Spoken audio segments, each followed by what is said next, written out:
কি বন্ধুরা, সবাই ভালো আছেন তো? তো বন্ধুরা দেখুন, আজকে আমাদের কাছে রয়েছে একটা লাউ। আর আমরা ভাবলাম আজকে লাউয়েরই কোনো একটা রেসিপি দেখানো যাক।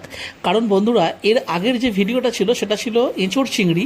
তো এঁচোড় চিংড়ি বানিয়ে কিছুটা চিংড়ি আমাদের কাছে রয়ে গেছিলো অবশিষ্ট। তো এই দেখুন, সেই চিংড়ি মাছগুলো রয়েছে, এই যে দেখাচ্ছি। তো চলুন আজকের রেসিপিটা আমি আপনাদের সাথে শেয়ার করি, বিনা তেলে লাউ চিংড়ি।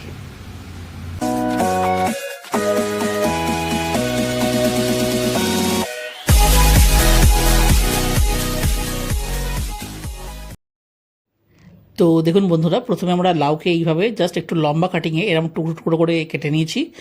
আর নিয়ে নিয়েছি দুটো মিডিয়াম সাইজের আলুকেও টুকরো করে কেটে। আর এই দেখুন, এখানে লাগবে কিছুটা পেঁয়াজ আর এই যে ছাড়ানো রসুন, ঠিক আছে। আর এর সাথে দেখুন চিংড়ি মাছ তো রয়েছেই। আর বন্ধুরা, লাগবে কিছু গোটা ফোড়ন, জিরে, তেজপাতা, শুকনো লঙ্কা, আর নিয়ে নিয়েছি একটা কাঁচা লঙ্কা। আর এর মধ্যে রয়েছে হলুদ গুঁড়ো, লঙ্কা গুঁড়ো, আর পরিমাণ মতন লবণ। তো ব্যাস এটুকুই হচ্ছে বেসিক ইনগ্রেডিয়েন্ট। আর এবার দেখুন, প্রথমে আমরা গ্যাসটাকে জ্বালিয়ে নেব। আর জ্বালিয়ে নিয়ে এই রান্নাটা কিন্তু হবে কড়াইতে, তাই জন্য প্রথমেই বসিয়ে দিচ্ছি একটা কড়াই। এবং যেহেতু বিনা তেলে হচ্ছে, তাই এই যে দেখছেন যে গোটা ফোড়নটা রয়েছে, সেটা আমরা ডাইরেক্ট, কড়াটা একটু যেই গরম হয়ে যাবে, আমরা এর মধ্যে দিয়ে এবার এটাকে কয়েক সেকেন্ড একটুখানি খালি চালিয়ে নিতে হবে।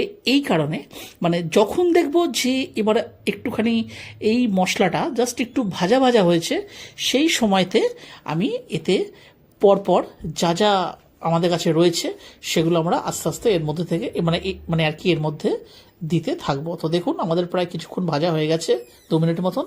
আর এই সময়তে আমি দিয়ে দিচ্ছি এতে কেটে রাখা পেঁয়াজ দিয়ে, এবারে এই ফোড়নটার সাথে আর পেঁয়াজটাকে একটু ভালো করে প্রথমে ভেজে নিতে হবে 2 মিনিট বিনা তেলে। তো দেখুন বন্ধুরা, আমাদের 2 মিনিট পেঁয়াজটা কিন্তু ভাজা হয়ে গেছে। এই সময়তে আমরা দিয়ে দিচ্ছি কেটে রাখা আলুর টুকরোগুলো। বন্ধুরা, এখানে কিন্তু আপনারা আলুটাকে সেদ্ধ করেও দিতে পারেন, মানে পারেন, কিন্তু আমি কি করলাম, এই পেঁয়াজটার সাথেই কিন্তু আলুটাকে দিয়ে দিলাম এবং এটাকে প্রায় মানে ওই জাস্ট 5 মিনিট একটুখানি ভেজে নেব। দিয়ে ভেজে নেওয়ার পরে এই দেখুন, আমরা এখানে রসুনটাকে একটুখানি থেতো করে নিয়েছি। কারণ লাউ চিংড়ি, এটাতে কিন্তু রসুনটা তো থেতো করা, মানে থেতো করে দিলেই টেস্টটা একটু বেটার হয়। তো দেখুন, এই সময়তে আমি এতে থেতো করা মানে যে রসুনটা, সেটা আমি এই সময়তে এতে দিয়ে দিচ্ছি।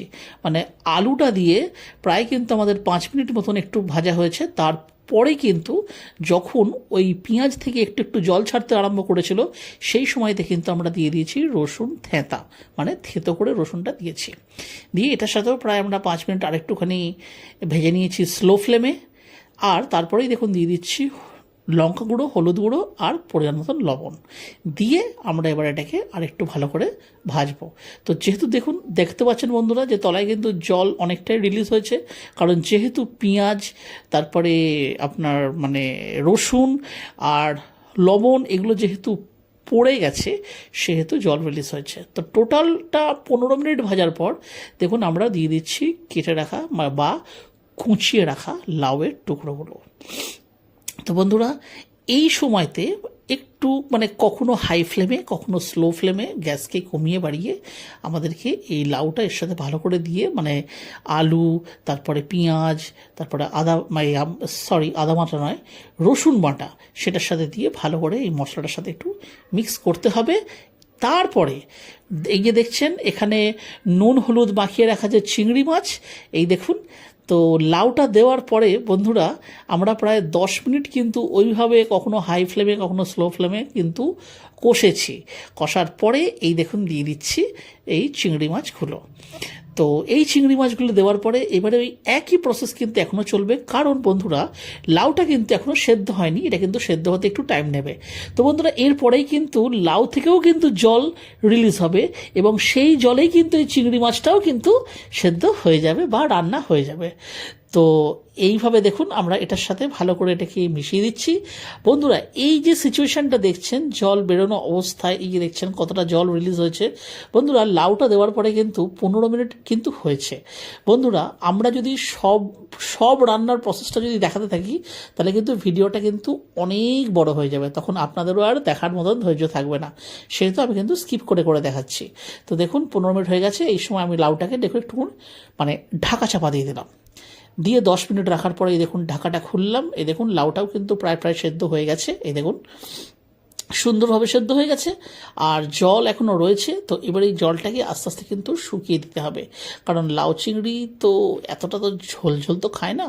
তো বন্ধুরা আমরা টিপে দেখলাম যে আলুটা একটু সেদ্ধ হতে বাকি ছিল, তাই আমরা আবার ঢাকা চাপা দিলাম, আবার 10 মিনিট রেখে এই দেখুন আমাদেরকে দেখাচ্ছে আপনাদেরকে, এ দেখুন জলটাও কিন্তু অনেকটা কিন্তু শুকিয়ে গেছে, আলুও সেদ্ধ হয়ে গেছে, লাউটাও কিন্তু ভালো মতন রান্না হয়ে গেছে। তো এই সময়তে বন্ধুরা আমরা আর একটু নাড়াচাড়া করার পরে নেক্সট প্রসেসটা আমি আপনাদেরকে দেখাচ্ছি। দিচ্ছি কোনো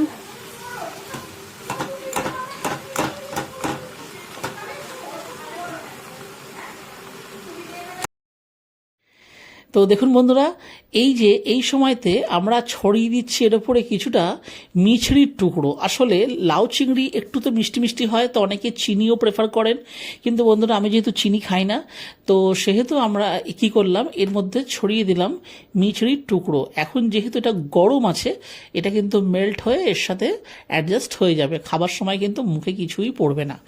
তো খালি স্বাদটা খালি এতে চলে আসবে একটু মিষ্টি মিষ্টি। তো মিষ্টি কে কতটা খাবেন তো সেটা তো ব্যক্তিগত ব্যাপার। তো সেই হিসেবে দেখুন আমাদের যেটুকু প্রয়োজন ছিল, আমরা বেশি নয়, জাস্ট 1 চামচের মতো একটু মিছরির টুকরো করে নিয়ে আমরা এতে দিয়েছি। দিয়ে দেখুন শুকিয়ে গেছে এটা, এখন এ দেখুন পুরো ড্রাই হয়ে গেছে, আর এটা হবে না, এটা কিন্তু রান্না হয়ে গেছে আমাদের প্রায় এখানে।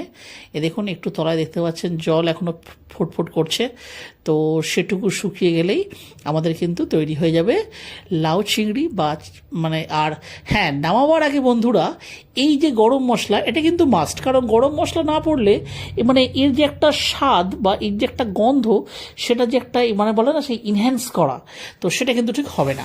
তো দেখুন আমাদের কিন্তু রান্নাটা এখানে শেষ, এখানে আমরা গ্যাসটাকে অফ করে দিচ্ছি। আর তাহলে বন্ধুরা আজকে এটাই হবে আমার দুপুরের খাবার। তো চলুন তাহলে দেখা হচ্ছে খাবার টেবিলে।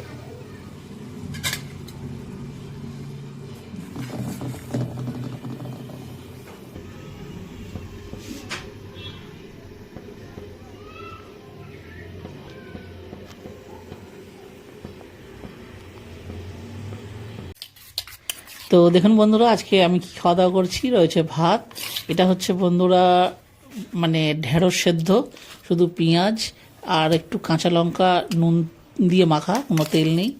আর এই যে আজকের স্টার পারফর্মার লাউ চিংড়ি, তো এই যে চিংড়ি মাছ, উফ আমার সব থেকে ফেভারিট এই চিংড়ি মাছ। আর সাথে রয়েছে বন্ধুরা এই যে একটু ডাল সেদ্ধ, ঠিক আছে। তো বন্ধুরা আমি খেয়ে জাস্ট আপনাদেরকে বলছি যে কেমন হয়েছে, কারণ সাধারণত বন্ধুরা আমি ছোটোবেলার থেকে এই লাউ চিংড়ি কখনো বিনা তেলে খাইনি, আজকেই প্রথম এই ভিডিওটা বানালাম এবং প্রথমবারই আপনাদের সাথে কিন্তু শেয়ার করছি, ভেরি অনেস্টলি। তো বন্ধুরা এই দেখুন একটু এক্সাইটিংও লাগছে, তো মুখে দেওয়ার সাথে সাথে একদম বন্ধুরা দারুণ হয়েছে, দারুণ হয়েছে। এতটুকু বুঝতে পারছি না যে না এদের তেল দেওয়া নেই, ভগবান জানে যে কেন এতকাল তেল খেয়ে এসেছি। এখন আমরা যে ভিডিও আপনাদের সাথে শেয়ার করছি দেখুন, জাস্ট মনেই হচ্ছে না যে না এতে তেল নেই। দারুণ বন্ধুরা, দারুণ। আর এই যে ধরুন বন্ধুরা আমি খাচ্ছি ভেন্ডি সেদ্ধ, তো এটাও কিন্তু পেঁয়াজ কাঁচা লঙ্কা নুন জাস্ট এই দিয়েই মাখা, কোনো তেল নেই, কিন্তু খেতে দারুণ হয়েছে। তো যাই হোক বন্ধুরা আজকের ভিডিওটা আমরা এখানে শেষ করছি। যদি আপনাদের এই ভিডিওটি ভালো লেগে থাকে তাহলে ভিডিওটিকে অবশ্যই একটি লাইক দেবেন, আর যদি চ্যানেলে কোনো নতুন বন্ধু এসে থাকেন বা যদি আমাদের চ্যানেলটা এখনও সাবস্ক্রাইব করেননি তাহলে অবশ্যই চ্যানেলটিকে সাবস্ক্রাইব করবেন এই রকম ধরনের ভিডিও আরও দেখার জন্য ভবিষ্যতে। আর বন্ধুরা যদি আপনাদের মনে হয় যে না ভিডিওটা সত্যিই ভালো, তাহলে অবশ্যই নিজের প্রিয়জনদের সাথেও শেয়ার করবেন। তাহলে বন্ধুরা আবার দেখা হচ্ছে অন্য একটা ভিডিওতে অন্য কোনো রেসিপির সাথে, ততদিন অবধি কিন্তু নিশ্চয়ই ভালো থাকবেন। টাটা।